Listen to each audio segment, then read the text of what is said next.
Today's video is brought to you by Shaker and Spoon, a monthly cocktail subscription service delivering a craft cocktail experience to your home. Each month, Shaker and Spoon send you one of these fantastic boxes, and inside there are 3 original recipes. I have them all here. Let's see if you guys can see those. Homestead Old Fashions, the Creole Sling, and the Baklawa Sour, if I'm pronouncing that correctly. These cocktails come from world-class bartenders. All you have to do is provide 1 bottle of booze, depending on your preference, and then everything else is provided for you. From bigger things like this, there is a cold brew coffee in there, which will go with one of these cocktails, to the smallest of things, and there are tons of these tiny little bottles in here. Which contain various types of bitter and smaller ingredients, only in the amounts you need, so you don't have to go to the shop and buy like a liter of the Bitter Housewife's cardamom bitters, because this is a super specialist ingredient. I have no idea where I would even buy this. To the medium-sized stuff, there's baklava syrup and several other bottles like that. Even cherries to go in the cocktails. Everything you need. This is a super convenient alternative for a little upscale home treat. I had my family over for Christmas last month, and I made cocktails for them. I actually used 2 of these boxes. Shaker and Spoon had to send me more. Because I had 2 saved up, and they were like, one of them was for January, and they sent me another one. But it was awesome, and everyone loved it, and it was worth it. Thank you, Shaker and Spoon.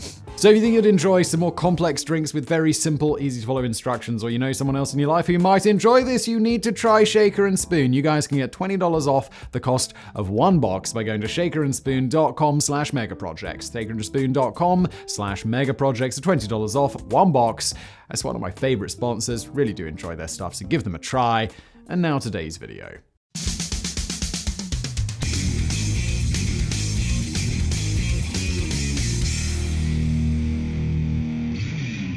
For most of us, the name Orient Express conjures up images of romance, intrigue, adventure, and even murder. Used as a setting by authors like Agatha Christie and Ian Fleming, it's become arguably the most famous train line in Western culture. Nevertheless, despite the train's fame and ubiquity, there's actually a lot of confusion about where exactly it traveled and when. Officially running from 1883 to 1977 and traveling 2,740 kilometers or 1,700 miles between Paris and Istanbul, or Constantinople as the city was known for much of the train's service, the Orient Express was the first transcontinental express in Europe. However, over its history, its route evolved and added additional routes connecting other distant cities like London and Athens. Plus, the name was used or leased by various companies over the years, making the title of the real Orient Express a subject of debate among enthusiasts.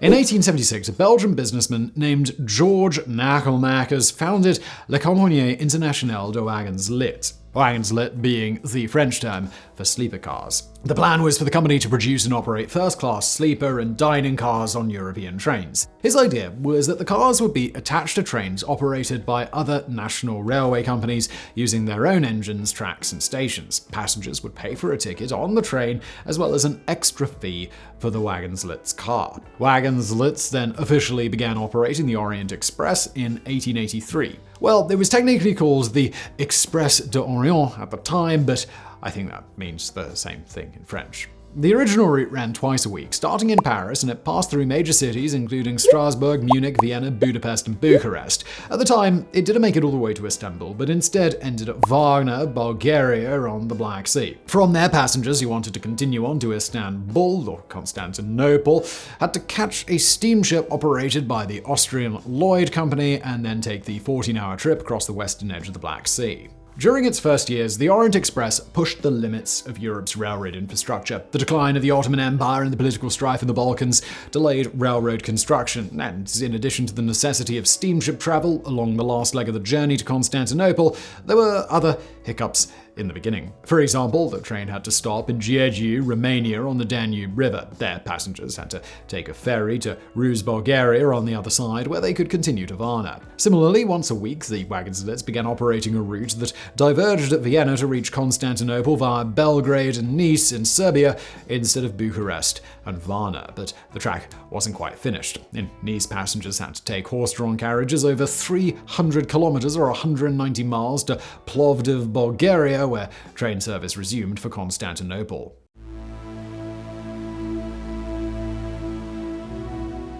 Despite the initial problems with infrastructure, the Orient Express became increasingly popular, especially over the Paris to Vienna stretch, for which the wagons lit service increased daily in 1885. By 1889, the track was completed from Paris to Constantinople. The Orient Express left Paris as Gare de Strasbourg, now known as Gare de l'Est, for Vienna every evening at 6:25 p.m. On Sundays and Wednesdays, the train then continued on to Constantinople, where it arrived 3 nights after leaving Paris at 4 in the afternoon. In 1891, the line was officially named the Orient Express. The developments of this transcontinental rail line coincided with the era known as La Belle Époque in French, which means the Beautiful Age, and refers to the time period starting at the end of the Franco-Prussian War in 1871 and going until the start of World War I in 1914. Similarly referred to as the Gilded Age in the United States, this period saw dramatic economic growth, technological innovation, cultural development, and social optimism. For example, in the United States, real wages rose 60% from 1860 to 1890 and a further 37% from 1890 to 1914. Along with this prosperity came the developments of travel and tourism as a leisure activity and the thirst for romantic adventure in exotic lands. Constantinople was an attractive destination because its location right in between Europe and the Ottoman Empire and Middle Eastern cultures made it a melting pot ripe for new and diverse experiences. Nevertheless, the Orient Express wasn't exactly the go-to vacation for your average 19th century working-class family. The ticket on the inaugural journey in 1883 cost 700 francs, while the average wage for a Frenchman at the time was under 4 francs a day. Indeed, it's estimated that a ticket on the Orient Express in the 1890s cost roughly €1,750 or $2,000 in today's currency, a quarter of an average Frenchman's yearly income during the same period. Rather, the Orient Express was a luxury line for aristocrats, diplomats, successful artists, and Europe's increasingly wealthy bourgeoisie. Take, for example, the first menu served on the train. It had 7 courses featuring oysters, turbot, and fine wines and champagne. Overall, the train was well known for its amenities, including Lalique chandeliers, a piano, and high-class dining. For instance, famous French journalist Orient de Bleuetz remarked on the variety and sophistication of the train's food and described the elaborate detail of the dining cars, saying, "The bright white tablecloths and napkins, artistically and coquettishly folded by the sommeliers, the glittering glasses, the ruby red and topaz white wine, the crystal clear water decanters, and the silver capsules of the champagne bottles, they blind the eyes of the public both inside and outside." De Bleuetz was actually born in the Bohemia region of the Austro-Hungarian Empire, but he was naturalized in France in 1870. He was connected with many important European diplomats and government officials, and his journalism often bordered on espionage. For instance, in 1875, he obtained and published German plans to attack France, thereby thwarting them, and in both 1877 and 1888, he exposed conspiracies within the French government. De Bleuetz wasn't the only spy to take the Orient Express, though. In fact, the train was sometimes referred to as the Spies Express because of the access it gave intelligence operators to both ends of Europe. The famous example was Robert Baden-Powell, the British spy who started the Boy Scouts and rode the Orient Express during his operations in the Balkans prior to World War I. Posing as a lepidopterist, someone who studies butterflies, he claimed to be sketching butterfly wings when he was really drawing enemy fortifications on the Dalmatian coast. And who wouldn't have questioned that cover?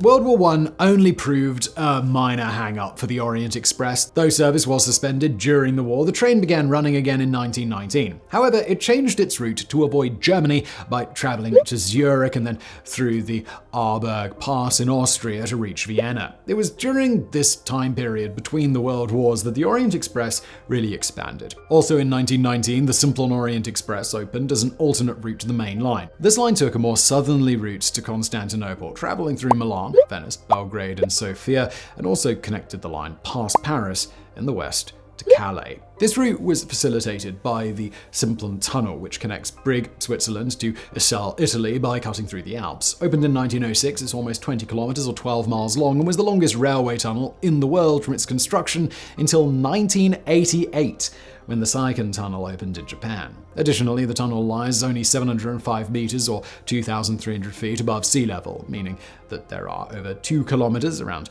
1.3 miles, of rock on top of it. As a result, temperatures of 56 degrees Celsius or 133 Fahrenheit have been recorded inside it. The Simplon Orient Express ended up becoming a more attractive route to Constantinople because the Western Allied nations were still suspicious of Germany and liked the fact that they could avoid it entirely. In fact, the Treaty of Versailles that followed World War I gave the Simplon Orient Express a 10-year monopoly on the Paris to Constantinople route and forced Austria to accept the train. As a result, the Simplon Orient Express became even more popular than the original route and is often the line portrayed in literature and film. For example, it's actually the Simplon Orient Express that Detective Hercule Poirot takes in Agatha Christie's famous mystery Murder on the Orient Express. In the book, Poirot is trying to return to London from Istanbul, which has been renamed as such in 1930, when a snowstorm strands the train between Vinkovci and Brod in what is now Croatia, along the route of the Simplon Orient Express. Poirot must then solve a murder that occurs on the train. By the time Murder on the Orient Express was published in 1934,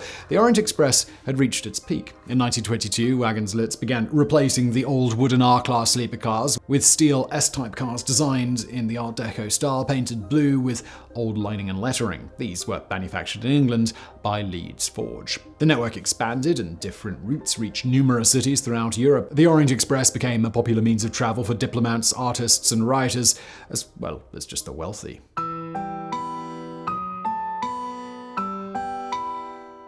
The first murder on the Orient Express didn't actually occur until a year after the fictional detective Hercule Poirot solved his. In 1935, a wealthy Romanian woman named Maria Farcasanu was robbed and thrown out of the window of the train by 23-year-old student Karl Strasser. Strasser was captured and sentenced to life in prison in Austria, but the incident can be seen as a kind of beginning of the end for the Orient Express's heyday. Soon thereafter, World War II began, and the line was suspended. Operations resumed in late 1945, but the war had destroyed many of the carriages, not to mention a great deal of Europe's railway infrastructure. The US Marshall Plan helped rebuild much of this, but the Cold War still created mostly insurmountable obstacles for the train line. Communist countries of the Eastern Bloc controlled immigration heavily and forbade their citizens from emigrating. As a result, people from those countries were often unable to travel west on the Orient Express, and people from the Western Bloc were often prevented from entering Eastern Europe. The exception was diplomats, something that added to the Orient Express's mystique of espionage. In fact, in 1950, Captain Eugene Simon Karp, a US naval officer in Romania, fell off the train in Austria. The US government was suspicious of the circumstances and spent a decade investigating the death. Although a Romanian student confessed in 1952 to murdering Karp at the behest of a foreign organization, no official conclusion was ever reached. The incident ultimately inspired Ian Fleming's 1957 James Bond novel, From Russia with Love. By the 70s, though, the Orient Express was a shadow of its former glory. It had few passengers, and the train no longer even had a dining car. People had to bring their own food for the length of the journey. In 1971, the Wagenlits company decided operating their sleeper car services was no longer financially viable, so they started selling them or leasing them out to other operators. The Orient Express survived for a while, but in 1977, direct services from Paris to Istanbul had stopped altogether. For many, the last train to arrive in Istanbul was considered the end of the Orient Express. However, services actually still ran using the Orient Express name and the cars and staff from Wagenslits. They were attached to trains operated by companies like Austrian Federal Railways, French Railways, and Hungarian Railways. Initially, service reached as far as Bucharest, but by 2001 it was cut down to just Paris to Vienna. In 2007, due to the introduction of a high-speed train between Paris and Strasbourg, it was further reduced to just Strasbourg-Vienna. This was an ordinary Euronight sleeper train operated by OBB, or Austrian Federal Railways, but even that made its last trip on the 12th of December 2009, after which the Orient Express disappeared from the Europe-wide timetable.